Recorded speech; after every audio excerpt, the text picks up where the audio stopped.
अस्सलाम वालेकुम।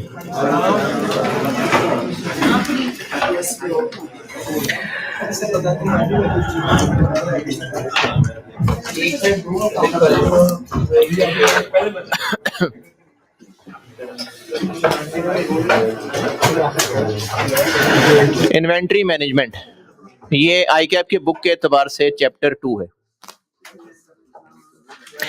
अच्छा, अब चूंकि ये एक्स्ट्रा साथ चलाऊंगा तो इसलिए मैं वो आईएम के साथ इन्वेंट्री मैनेजमेंट, ये इसके हिसाब से 1 2 3 4 चलना शुरू हो जाएगा है।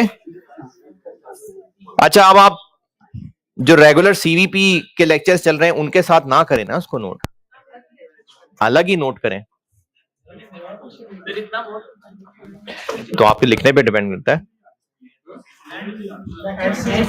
को 20-25 पेजेस तो एंड से शुरू कर लें। हाँ, एंड से शुरू कर लें, और कोई एंड के करीब ही पहुंचा हुआ था तो कर ले शुरू एंड से।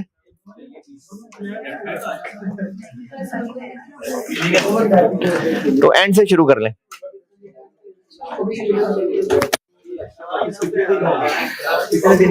बस होगी, करते जाओ जब तक होगी।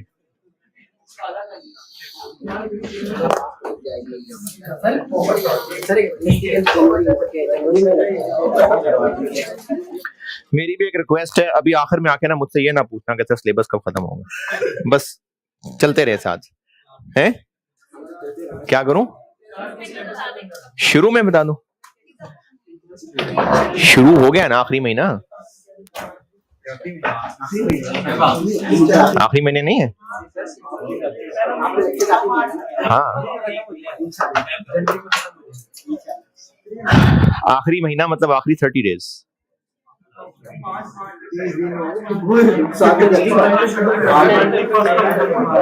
मेरा हाल है चैप्टर शुरू करते हैं, ये ज्यादा बेहतर है। ये आसान टॉपिक है और खास तौर पे आप जितनी कॉस्ट पढ़ चुके हैं अब तक, तो ये तो हंसते हंसते ही हो जाएगा। हो गया।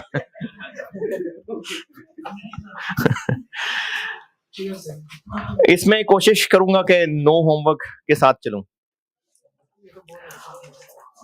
आप में से कई लोग पहले भी नो होमवर्क के साथ ही चलते होंगे।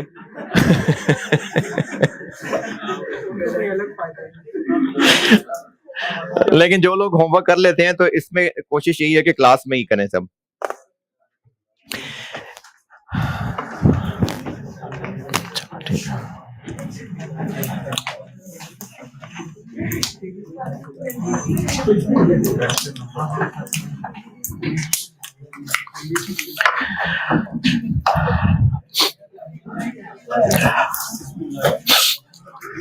बिजनेसेस, अच्छा इन्वेंट्री होती क्या है?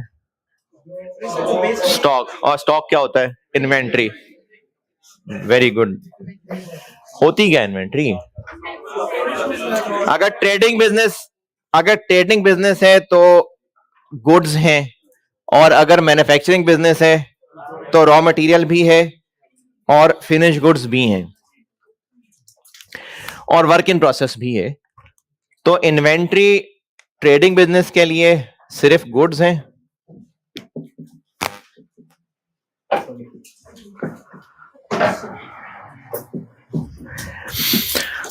और मैन्युफैक्चरिंग बिजनेस के लिए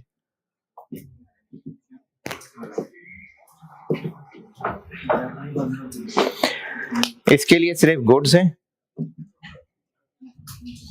और इसके लिए रॉ मटेरियल भी है, वर्क इन प्रोसेस भी है और फिनिश गुड्स भी हैं।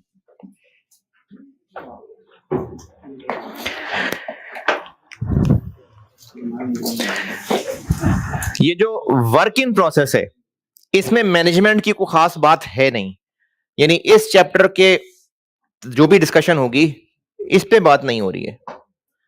ये इस चैप्टर के स्कोप से बाहर है, मतलब ऐसा नहीं कि स्कोप से बाहर है, लेकिन इस चैप्टर में जो कुछ भी सोचना है इसके लिए वो कोई खास एप्लीकेबल है नहीं, तो not discussed in this chapter. तो इस चैप्टर में जो कुछ भी टेक्निक सीखनी है, या तो वो बात हो रही होगी ट्रेडिंग बिजनेस की गुड्स के लिए, या फिर बात हो रही होगी मैन्युफैक्चरिंग बिजनेस के रॉ मटेरियल के लिए भी हो सकती है, फिनिश गुड्स के लिए भी हो सकती है। लेकिन ज्यादातर जो बात हो रही होगी वो रॉ मटेरियल के लिए हो रही होगी। फिनिश गुड्स के लिए क्यों नहीं, वो जैसे जैसे आगे पढ़ना शुरू करेंगे तो बताऊंगा। तो इस चैप्टर में जो मेन डिस्कशन है वो ये है।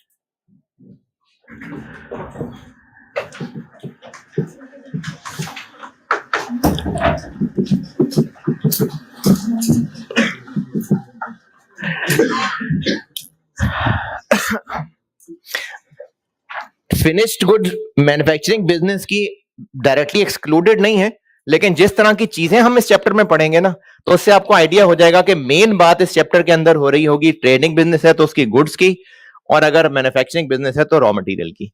और इन दोनों में कॉमन बात क्या है? मिल लो, गले भी मिल लो। ठीक है ठीक है ठीक। इन दोनों में कॉमन बात क्या है? दोनों परचेज किए जाते हैं। तो इन दोनों में कॉमन बात है। उस चैप्टर में ना मेनली हम लोगों ने परचेज वाला एंगल डिस्कस करना होगा। यहां तक नोट करें, फिर आगे चलता हूं।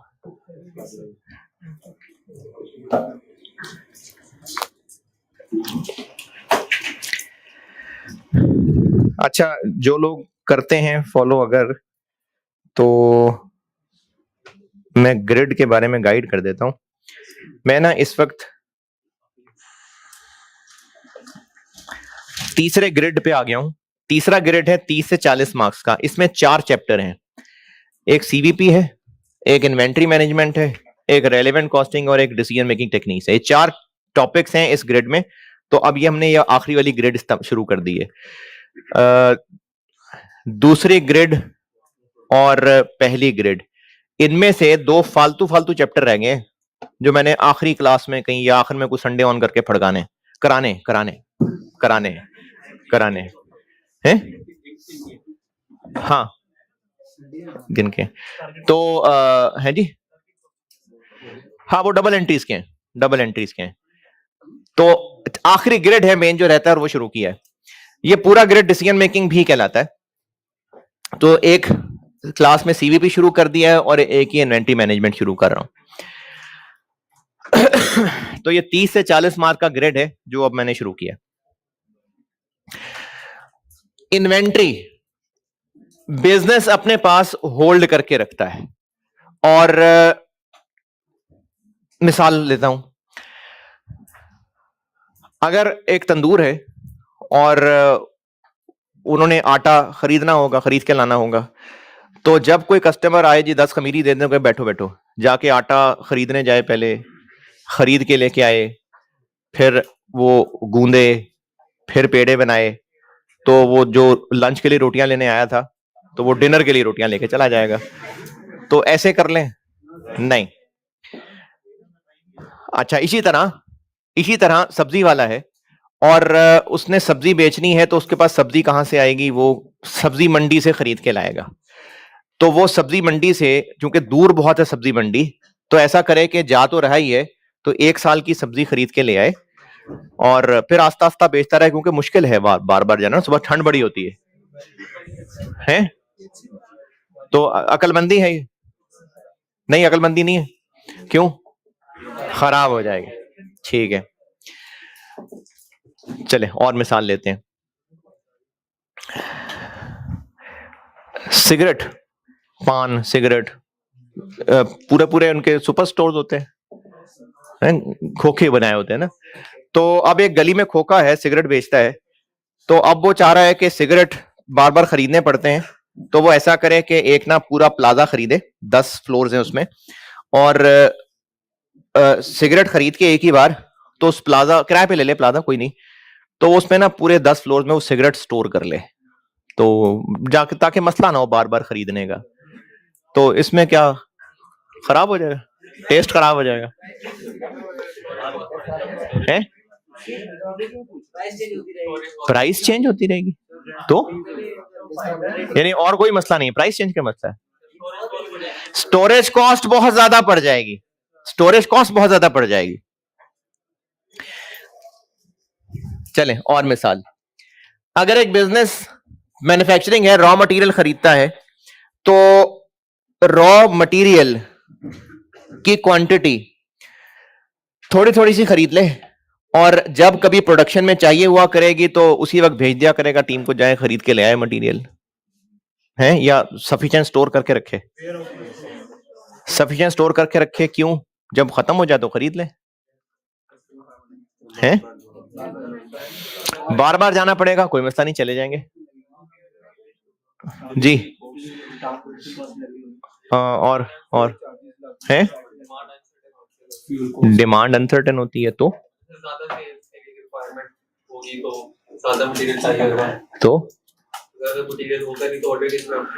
उससे क्या होगा?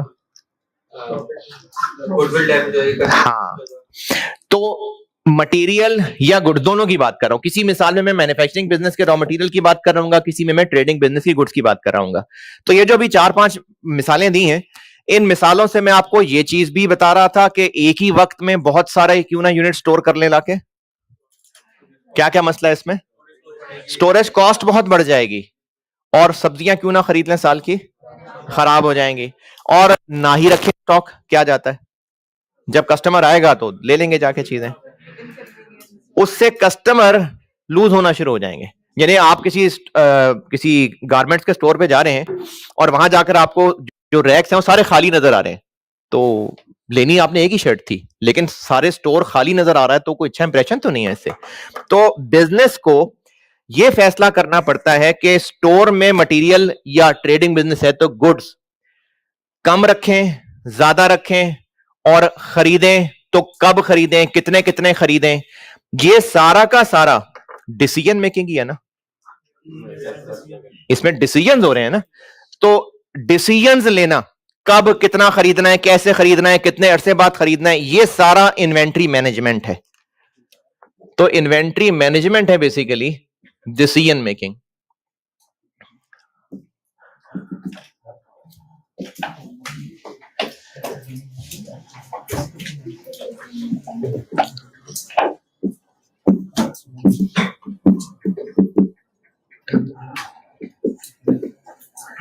ये डिसीजन मेकिंग है regarding inventories. Inventory management decision making है इन्वेंट्रीज के हवाले से, इसमें डिसीजंस करने पड़ेंगे। और ऑब्जेक्टिव क्या होगा इसका, यानी डिसीजन करते हुए ऑब्जेक्टिव होगा कि बैलेंस रखा जा सके। इस डिसीजन को करने, किस डिसीजन, क्या भी बातें कर रहा हूं मैं, कितनी होल्ड करनी है, कब खरीदनी है, कितनी खरीदनी है, ये सब इन्वेंट्री से रिलेटेड ना डिसीजन है। तो इन्वेंट्री मैनेजमेंट में डिसीजन सीखने हैं। तो इन सब डिसीजन मेकिंग का ऑब्जेक्टिव ये है कि बैलेंस मेंटेन कर सकें। किस बात में?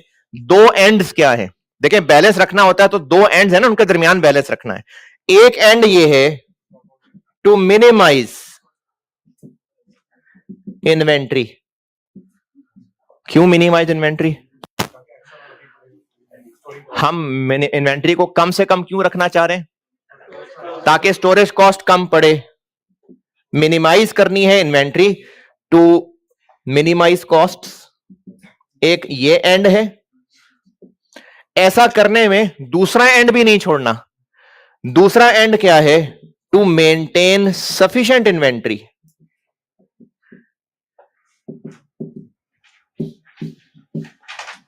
किस लिए? To avoid stock out. Stock out कहते हैं कि जब डिमांड है, जब चाहिए चीजें और स्टोर खाली है, इसको स्टॉक आउट कहते हैं।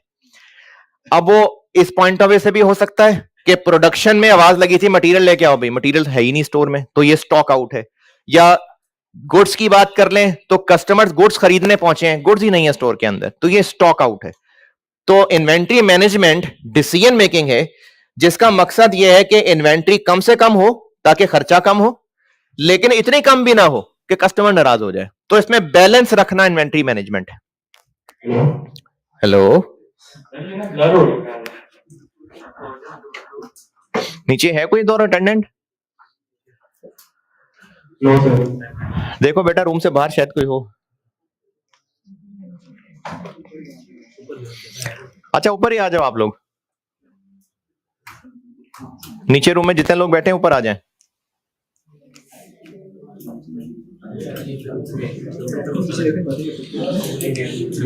नहीं नहीं, इधर तो ठीक है कि नहीं? नहीं, स्क्रीन में देखेंगे तो पता लगेगा ना, आप बोर्ड को थोड़ी पूछ रहा हूँ बुला रहा है कि नहीं।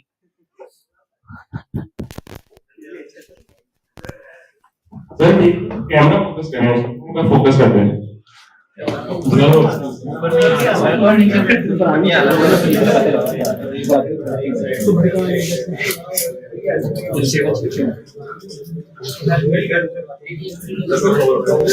हाँ जी ध्यान, तो पहले क्यों नहीं था ठीक? हाँ भाई अब ठीक है, यस सर ठीक है। ऊपर नहीं आना बस है।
अच्छा, चूंकि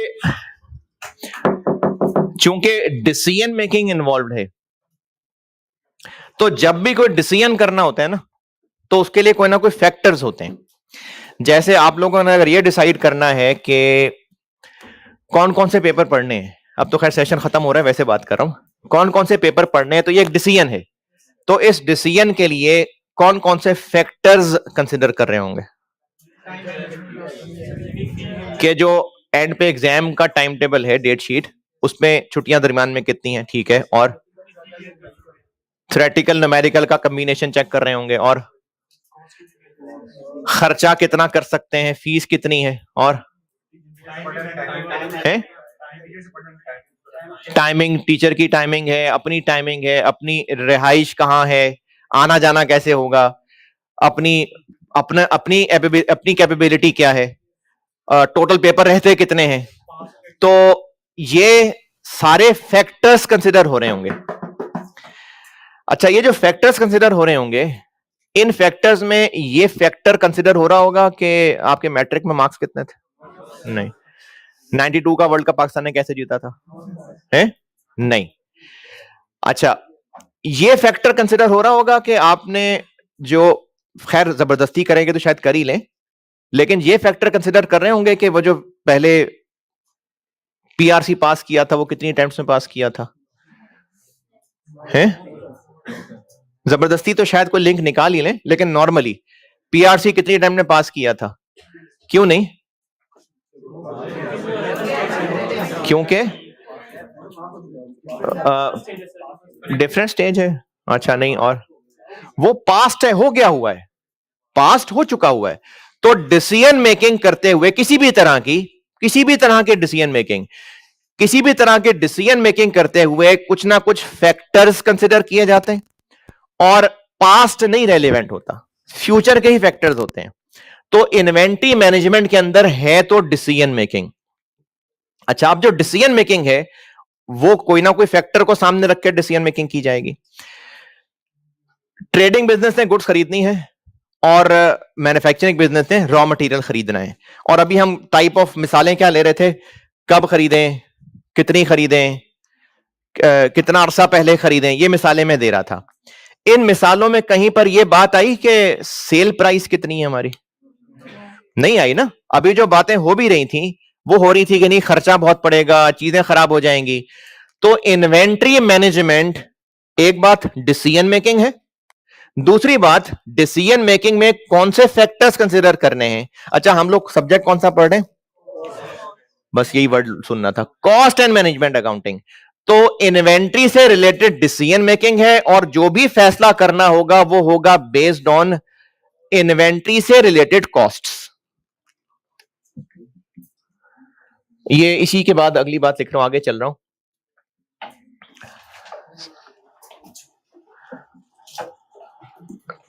inventory management involves decision making based on inventory related costs। कुछ इन्वेंट्री से रिलेटेड खर्चे होंगे जिनकी बेस पे डिसीजंस करने हैं। इन्वेंट्री मैनेजमेंट में डिसीजन मेकिंग है, और वो डिसीजन मेकिंग जो है वो इन्वेंट्री रिलेटेड खर्चों को सामने रख के होगी।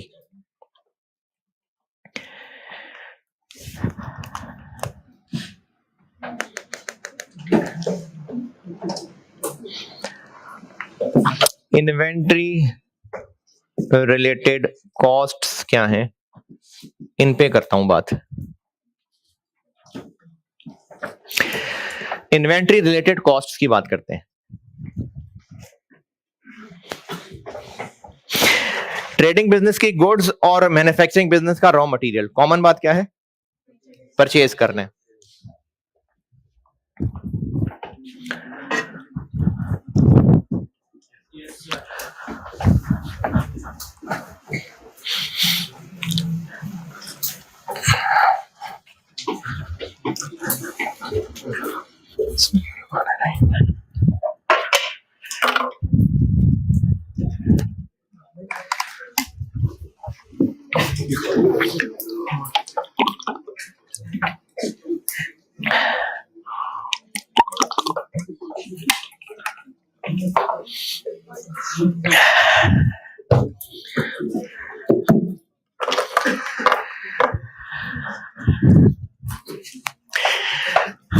अच्छा,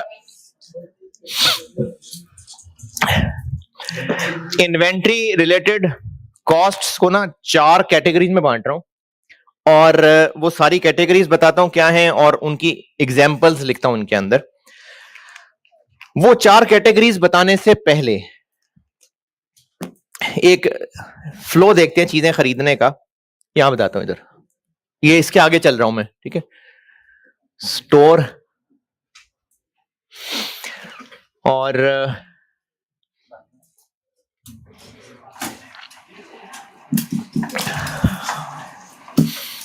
परचेज डिपार्टमेंट होगा एक बिजनेस का, स्टोर्स डिपार्टमेंट होगा, और बहुत सारे डिपार्टमेंट्स होंगे। तो ये हमारा बिजनेस है, एंटिटी कह देता हूं मैं इसको। एक है सप्लायर। परचेज डिपार्टमेंट वालों ने जब भी कोई गुड्स खरीदनी होगी, ट्रेडिंग बिजनेस है तो मैं कभी गुड्स कह रहा हूँ, कभी रॉ मटेरियल कह रहा हूँ, ठीक है। दोनों की मैं मिला के बात कर रहा हूं। ट्रेडिंग बिजनेस है तो हम गुड्स की बात कर रहे हैं, और मैन्युफैक्चरिंग बिजनेस है तो रॉ मटेरियल की बात कर रहा हूं। स्टोर में यूनिट्स स्टोर होते हैं, और परचेज डिपार्टमेंट का क्या काम है? इसने परचेज करके देना है। तो इनका काम होगा इस सप्लायर को ऑर्डर प्लेस करना, फिर सप्लायर से जो भी रेट तय हुआ, रेट तय हो गया, गुड्स परचेज हो गई, और गुड्स यहां से रवाना हो गई और यहां स्टोर में पहुंच गई, गुड्स हो गई डिलीवर्ड। तो परचेज डिपार्टमेंट का काम है सप्लायर को कांटेक्ट करके, नेगोशिएट करके, प्राइस फाइनल करके ऑर्डर प्लेस करना। फिर इन गुड्स को, हो सकता है यही लोग, हो सकता है कोई और लॉजिस्टिक डिपार्टमेंट हो, इन गुड्स को सप्लायर से खरीद के यहां तक पहुंचाना और स्टोर वाले के हवाले कर देना। और अब स्टोर वाले ने क्या करना है? गुड्स को रिसीव करके होल्ड करना है। कब तक? जब तक, अगर ट्रेडिंग बिजनेस की बात कर रहे हैं तो सेल ना हो जाए, और अगर मैन्युफैक्चरिंग के रॉ मटेरियल की बात हो रही है तो जब तक प्रोडक्शन को इशू ना हो जाए। तो ये सारी जो कार्रवाई है इसमें परचेज डिपार्टमेंट इन्वॉल्व है, स्टोर्स डिपार्टमेंट इन्वॉल्व है।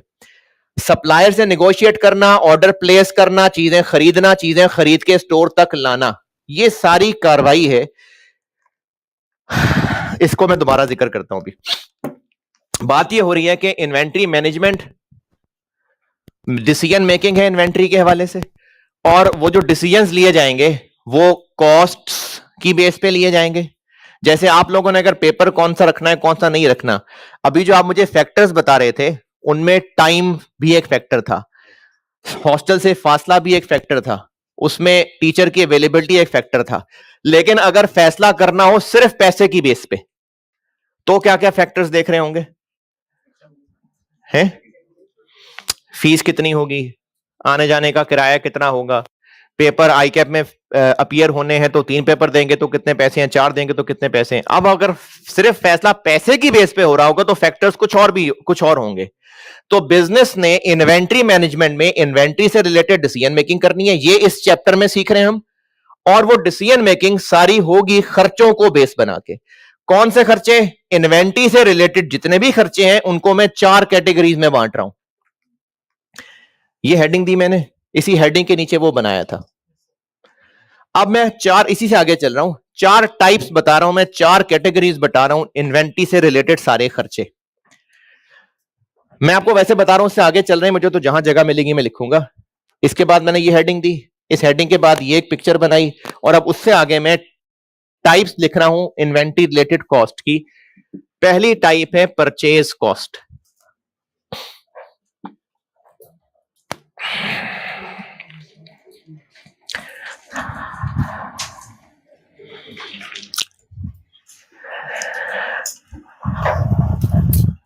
जाग रहे हैं ना?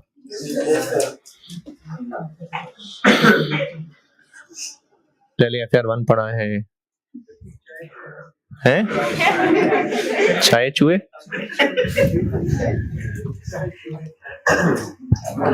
चाय पिए हैं? कोई नहीं, मैं पढ़ा लेता हूँ, आगे पिए हैं।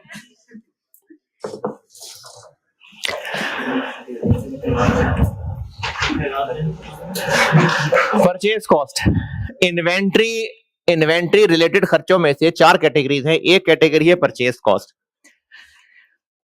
इसमें सिर्फ और सिर्फ वो खर्चे शामिल हैं जिनका ताल्लुक इन्वेंट्री खरीदने से है, बस। यानी आप कह लें कि इनवॉइस वैल्यू। परचेज कॉस्ट का मतलब इनवॉइस वैल्यू है, यानी जो परचेज से ताल्लुक है ना, परचेज ट्रांजैक्शन, लेके आना नहीं। इन्वेंट्री वैल्यूएशन में ना, हम चूंकि इन्वेंट्री की वैल्यू निकाल रहे थे, उसकी अकाउंटिंग करनी थी, तो इन्वेंट्री की कॉस्ट में क्या क्या शामिल था? खरीदने से लेके स्टोर में लाने तक सारे खर्चे। अभी इस चैप्टर में हम इन्वेंट्री वैल्यूएशन नहीं पढ़ रहे, अभी हमने करनी है डिसीजन मेकिंग। तो डिसीजन मेकिंग की वजह से सारे खर्चों को 4 कैटेगरीज में बांटा हुआ है। एक कैटेगरी परचेज कॉस्ट है, जिसका ताल्लुक सिर्फ इतना है कि सप्लायर से जो हम चीज खरीद रहे हैं उसकी इनवॉइस वैल्यू क्या है, बस। तो परचेज कॉस्ट में जस्ट इनवॉइस वैल्यू शामिल है।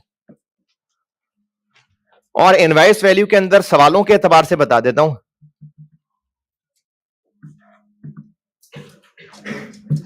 परचेज प्राइस, हाँ अगर डिस्काउंट है तो वो नेट करके हो सकता है, इसके ऊपर को टैक्सेस ड्यूटीज लगने हो, लेकिन नॉन रिफंडेबल वाले, बस। इन्वेंट्री मैनेजमेंट के लिए परचेज कॉस्ट मींस बस सिर्फ इनवॉइस वैल्यू, जिसमें परचेज प्राइस शामिल है और साथ नॉन रिफंडेबल टैक्सेस ड्यूटी शामिल हैं, बस। कोई ट्रांसपोर्टेशन नहीं। वो जो पहले पढ़ा था ना, वो इन्वेंट्री वैल्यूएशन थी, उसमें इन्वेंट्री की कॉस्ट NRV वैल्यूएशन के लिए, अकाउंटिंग के लिए निकाल रहे थे।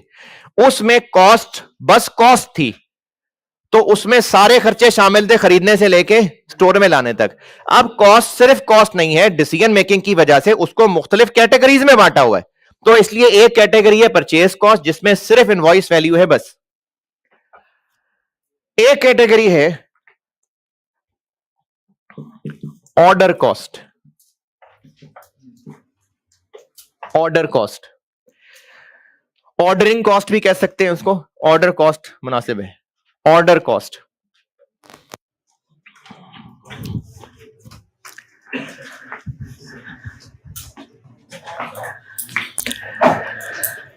ऑर्डर कॉस्ट में आएंगे वो सारे खर्चे जो परचेज डिपार्टमेंट की सारी एक्टिविटीज हैं, यानी सप्लायर को ढूंढना, उनसे नेगोशिएट करना, उनसे रेट तय करना, उनको ऑर्डर प्लेस करना और इस चीज को इंश्योर करना कि चीजें यहां तक पहुंच जाएं।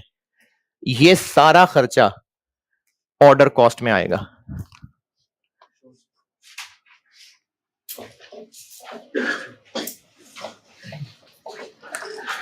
ये मैंने गुड्स से इधर नीवी नीवी होके निकाला है इसको। क्या इससे मेरा मकसद था, मैं पता नहीं अचीव कर सका हूं कि नहीं। इनवॉइस वैल्यू को मैंने अलग कह दिया, उसके अलावा ये सब, ये सारा यहां तक पहुंचाना, ये सब ऑर्डर कॉस्ट में आएगा।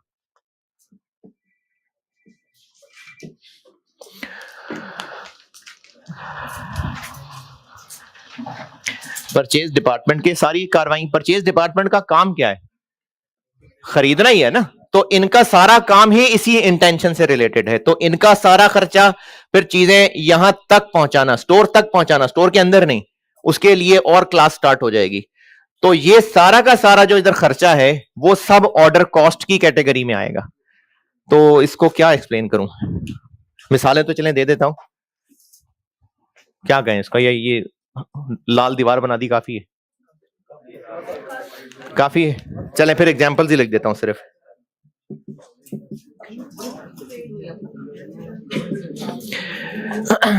एग्जांपल्स बता रहा हूं।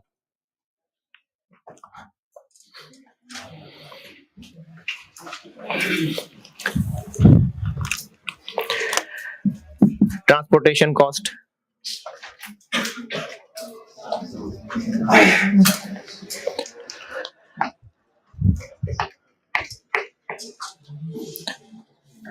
और रास्ते के कोई और खर्चे, ट्रांजिट इंश्योरेंस कह लें।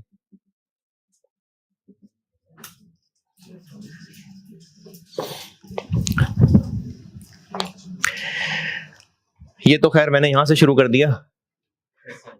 ये क्या होंगे, खर्चा क्या क्या होगा? एलसी, ठीक है, एलसी भी चार्जेस हो सकते हैं। ये सारा काम है, इसमें कम्युनिकेशन का खर्चा होगा।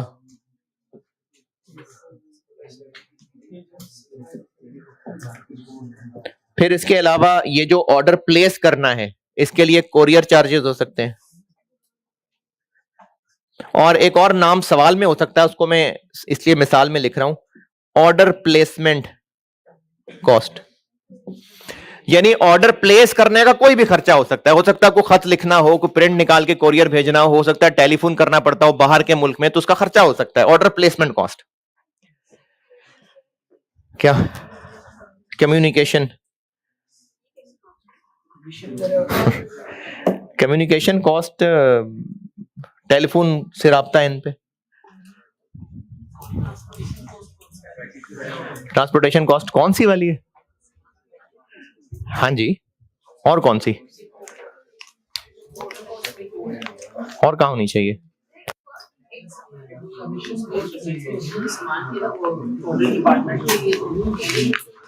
क्या क्या क्या, वो कहाँ होनी चाहिए?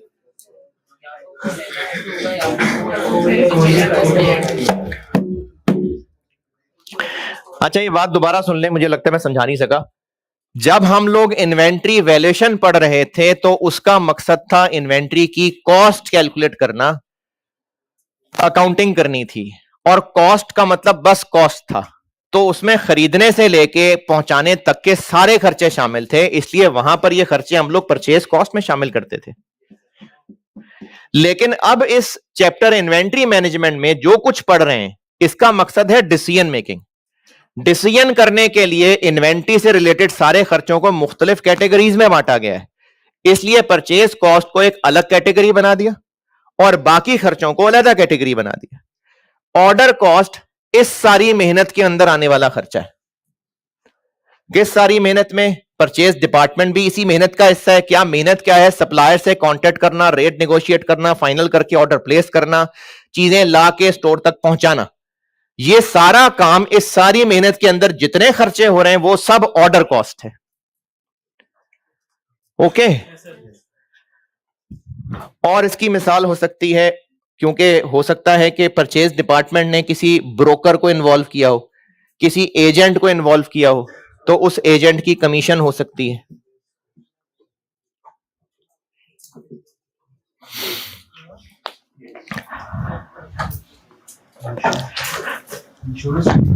इंश्योरेंस लिख दी ना, वो ट्रांजिट इंश्योरेंस।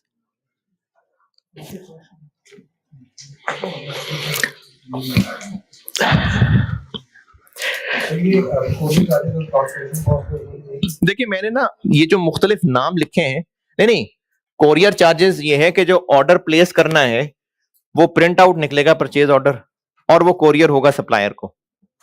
लेकिन ये मैंने मुख्तलिफ मिसालें लिखी हैं, इनके अंदर आपस में ओवरलैपिंग हो सकती है। अब ये जो मैंने कम्युनिकेशन कॉस्ट लिखी है, तो ऑर्डर प्लेसमेंट कॉस्ट भी यही है, बस मैंने मुख्तलिफ नाम इसलिए लिख दिए हैं कि इस तरह के नाम सवालों में हो जाएंगे, तो इसलिए मिसालें बना रहा हूं। ब्रोकर कमीशन ब्रोकर एजेंट को कहते हैं। हो सकता है चीजें जागे हो सकता है चीजें खरीदने के लिए कोई एजेंट हायर करना पड़ता हो, उसको कमीशन दे रहे हैं, इसको ब्रोकर कमीशन का है। जो सप्लायर चीजें बेच रहा है वहां जाकर चुन चुन के चीजें लानी पड़ेंगी, खराब भी हो सकती हैं, तो इसके लिए भी कोई एक्सपर्ट रखना पड़ सकता है, वो पैसे लेगा इस काम के, तो इसको कहते हैं इंस्पेक्शन कॉस्ट। तो ये मुख्तलिफ मिसालें हैं, ये मिसालें जरूर याद रखिए, लेकिन ज्यादा इंपॉर्टेंट ये वाली बात है कि परचेज कॉस्ट के अलावा स्टोर में लाने तक जितने खर्चे हैं वो सब ऑर्डर कॉस्ट में आएंगे।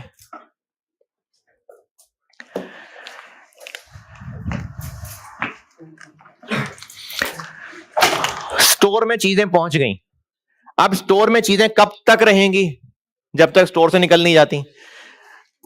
तो स्टोर में जो खर्चा आ रहा होगा, उस खर्चे का मकसद क्या होगा? चीजों को स्टोर्ड रखना, चीजों को होल्ड किए रखना।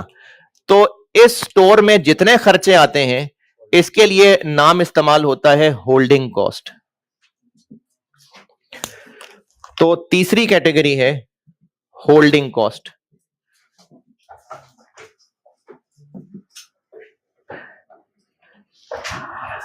ये मैं बात दोबारा बता रहा हूं, इन्वेंट्री मैनेजमेंट में इन्वेंट्री से रिलेटेड डिसीजन मेकिंग करनी है, और वो सारी डिसीजन मेकिंग होगी मुख्तलिफ खर्चों को सामने रखते हुए। इन्वेंट्री से रिलेटेड जितने खर्चे हैं उनको बुजुर्गों ने 4 कैटेगरीज में बांटा है। एक कैटेगरी परचेज कॉस्ट है जिसमें सिर्फ इनवॉइस वैल्यू है, एक कैटेगरी ऑर्डर कॉस्ट है, और ऑर्डर कॉस्ट की मिसालें बिल्कुल याद करें, लेकिन ज्यादा इंपॉर्टेंट यह है कि स्टोर में लाने तक गुड्स की इनवॉइस वैल्यू के अलावा बाकी ये सारा खर्चा ऑर्डर कॉस्ट की कैटेगरी में आएगा। ऑर्डर कॉस्ट में कैसे टैक्सेस आ रहे हो?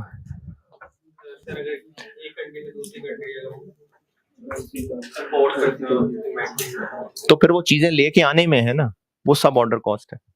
जो भी नॉन रिफंडेबल पड़ रहा होगा रास्ते में, ऑर्डर कॉस्ट है। होल्डिंग कॉस्ट, इसके लिए ज्यादा मशहूर नाम वैसे होल्डिंग कॉस्ट ही है, मैं भी होल्डिंग कॉस्ट ही यूज कर रहा हुआ करूंगा, लेकिन कैरिंग कॉस्ट भी बाज़ औक़ात इस्तेमाल होता है। कैरिंग कॉस्ट यानी कैरी करने की, कैरी किए रहने की कॉस्ट, ज्यादा मशहूर वैसे होल्डिंग कॉस्ट है। इसकी मिसालें क्या हो सकती हैं? अच्छा, इसमें एक मिसाल और लिख लें, एक मिसाल इसमें और लिख लें। ये जो परचेज डिपार्टमेंट है ना, इसको परचेज डिपार्टमेंट भी कहते हैं, इसको प्रोक्योरमेंट डिपार्टमेंट भी कहते हैं। प्रोक्योरमेंट,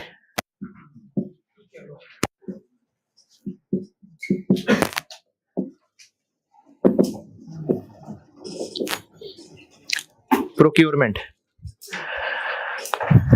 ये इंग्लिश का वर्ड है, परचेज होता है इसका मतलब। तो purchase department, procurement department, ordering department भी हो सकता है। उस डिपार्टमेंट के जो भी खर्चे हैं वो यही ऑर्डर कॉस्ट की कैटेगरी में है।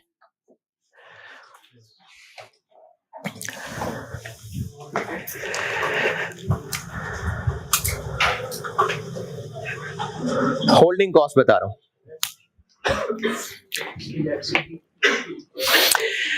होल्डिंग कॉस्ट के अंदर स्टोर से रिलेटेड सारे खर्चे हैं। इसमें स्टोर का रेंट भी आ सकता है, उसके अलावा स्टोर की जो सैलरीज हैं, वो लोग जो स्टोर का स्टाफ है, इनकी सैलरीज हो सकती हैं। फिर एक टर्म इस्तेमाल हो सकती है, ये पहले भी एक चैप्टर में आई थी, वेयर हाउसिंग कॉस्ट हो सकती है, कोई और अदर स्टोरेज रिलेटेड कॉस्ट्स हो सकती हैं। हाँ जी, इंश्योरेंस हो सकती है। ट्रांजिट इंश्योरेंस और चीज है। ट्रांजिट इंश्योरेंस है रास्ते के लिए इंश्योरेंस, उसके बाद जब स्टोर में चीजें पहुंच गई तो अब साल की इंश्योरेंस हो सकती है, तो इंश्योरेंस भी एक होल्डिंग कॉस्ट है।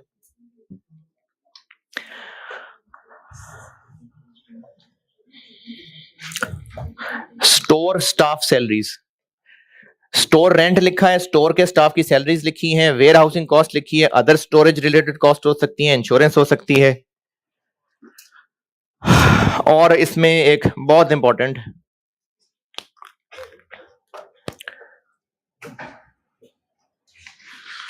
और ये हरे भी डाल लेते हैं बीच में,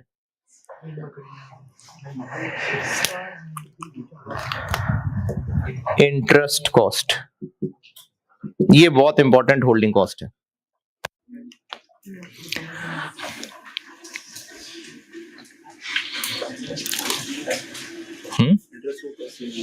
इंटरेस्ट कॉस्ट कैसे, समझाता हूं।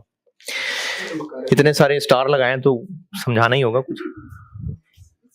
इसके लिए ना और भी नाम इस्तेमाल हो सकते हैं, फाइनेंस कॉस्ट भी हो सकती है,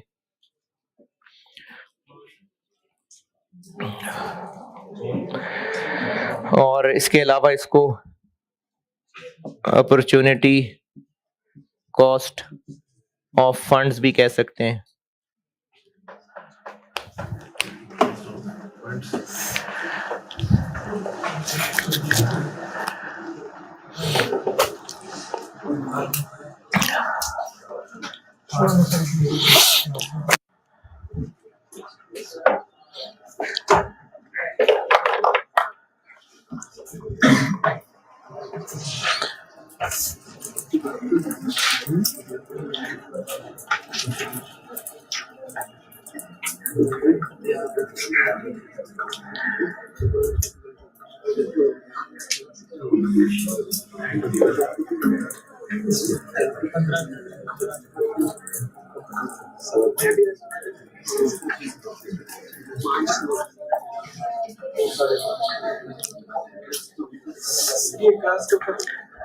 थक गए हो?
यहां तक पहुंचे? अच्छा, इस इंटरेस्ट कॉस्ट के बारे में ना अपने अल्फाज में थोड़ी सी कहानी लिखने बताता हूं।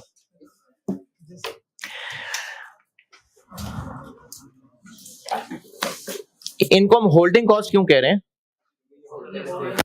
क्योंकि गुड्स को स्टोर में होल्ड करने की वजह से ये कॉस्ट पड़ रही है। इंटरेस्ट कॉस्ट, ये होल्डिंग कॉस्ट कैसे है? ये होल्डिंग कॉस्ट ऐसे है कि जो गुड्स हम लेके स्टोर में आए हैं, वो गुड्स हमने खरीदी और खरीदने के पैसे दिए, परचेस कॉस्ट। वैसे तो बाकी खर्चे भी हैं, लेकिन सिर्फ इसको परचेस कॉस्ट से लिंक किया जाता है।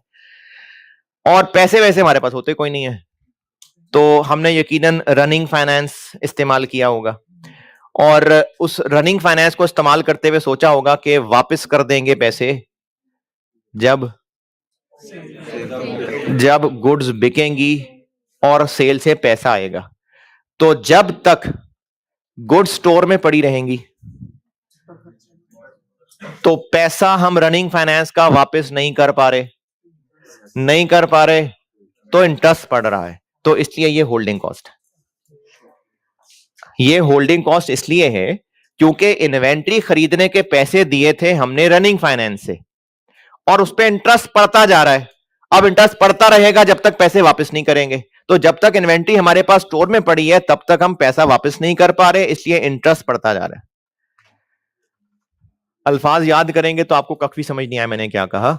बात समझें और अपने आप को बता दें। इंटरेस्ट कॉस्ट होल्डिंग कॉस्ट इसलिए है क्योंकि इन्वेंट्री परचेज करने का जो पैसा था वो हमने लोन लेके दिया था। इन्वेंट्री बिकनी थी, पैसा आना था तो लोन वापस करना था। जब तक इन्वेंट्री स्टोर में पड़ी रहेगी लोन वापस नहीं हो सकेगा, इंटरेस्ट पड़ता रहेगा, इसलिए ये होल्डिंग कॉस्ट है। अभी जो है वो तो लिखना यार, रनिंग फाइनेंस लोन होता है। अच्छा, इसमें जनरल बोरिंग और स्पेसिफिक बोरिंग नहीं है, IS 23 नहीं है इसमें।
लिख ली कहानी। और चौथी कैटेगरी है, इसको लिख लें अभी ताकि ये चीज कंप्लीट हो जाए, लेकिन इसको जिक्र कुछ क्लासेस बात करूंगा। ये मेरे इख्तितामी कलमात नहीं है, वैसी मैंने सिर्फ नंबर 4 के लिए कहा है कि बाद में डिस्कस करूंगा। थक गए, बस हो गई है? हाँ तो चले जाना, फिर यूट्यूब पे सुन लेना आप। ये क्या बात हुई?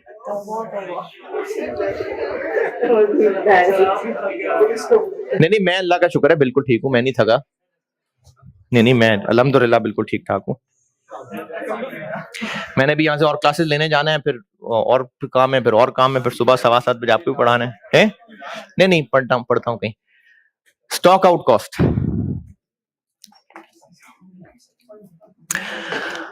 स्टॉक आउट कॉस्ट की ना मिसाल बता रहा हूं, इसको डिस्कस बाद के कई क्लासेस में होगा, अभी शुरू की क्लासेस में इसकी जरूरत नहीं है। इसकी मिसाल लिख के दे रहा हूं सिर्फ, और इसकी मिसाल है कंट्रीब्यूशन लॉस्ट। और पहले तो हम लोगों ने कंट्रीब्यूशन पढ़ा था, वो था क्या? सेल माइनस, लेकिन सिर्फ इस चैप्टर के लिए कंट्रीब्यूशन है सेल प्राइस माइनस वो परचेज कॉस्ट।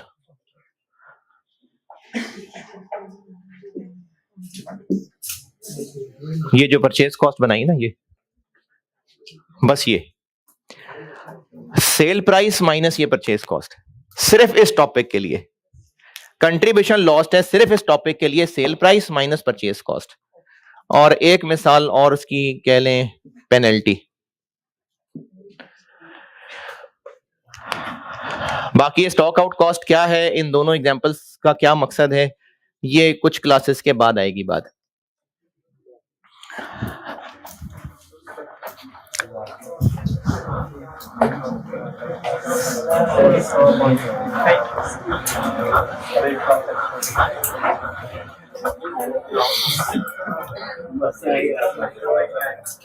क्या जी, क्या कह रहे हो?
इस चैप्टर को ना दो हिस्सों में बांट रहा हूं।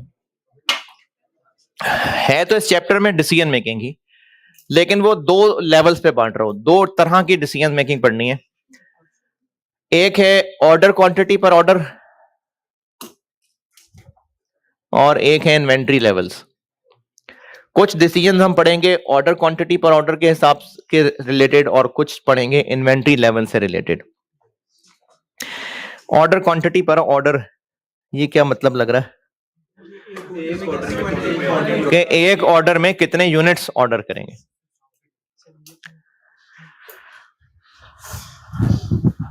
तो पहले करते हैं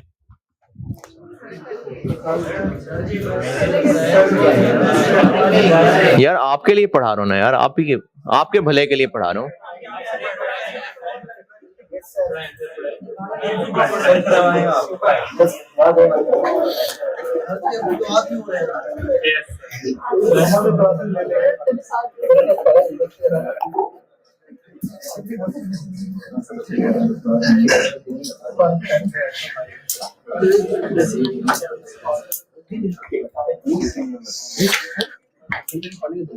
है जी, घर जाके पढ़ने का दिल नहीं करता।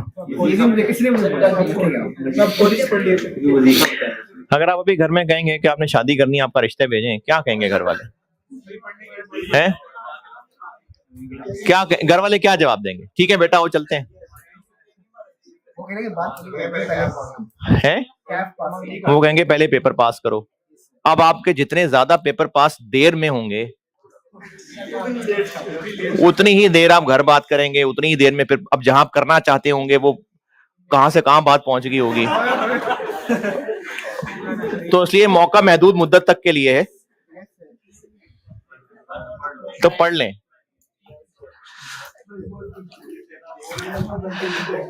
अच्छा, ये ऑर्डर क्वांटिटी को ना प्यार से OQ कहा करेंगे हम। ओके।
अच्छा, हमारे जात के हवाले से ऐसी बहुत सारी बातें हैं कि अगर हम उन पे गौर करें तो अल्लाह की और पहचान हो सकती है। एक मिसाल बताता हूं।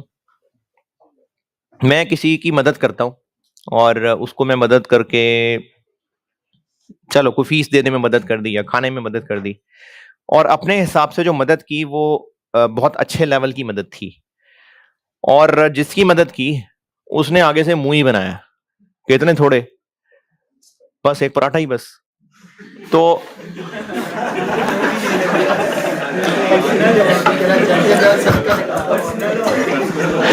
पर्सनल हो, अरे वो तो FR1 के सर थे, मैं तो कॉस्ट की बात कर रहा हूँ।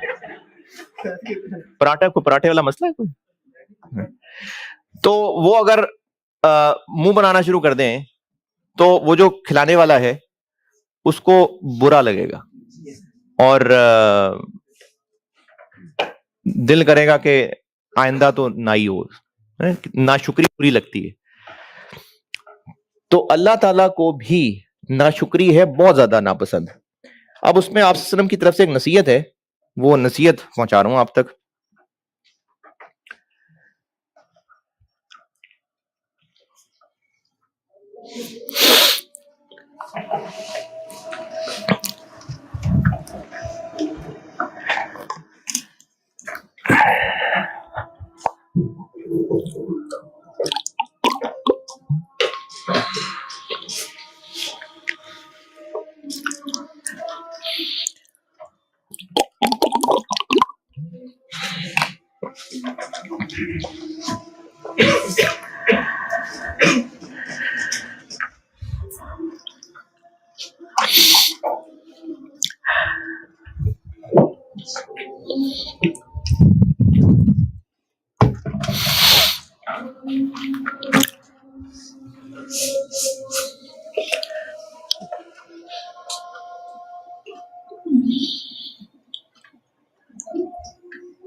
तो उस पर ना आपसे की नसीहत है, और ये मैं कोई मिसाल से समझाता हूँ।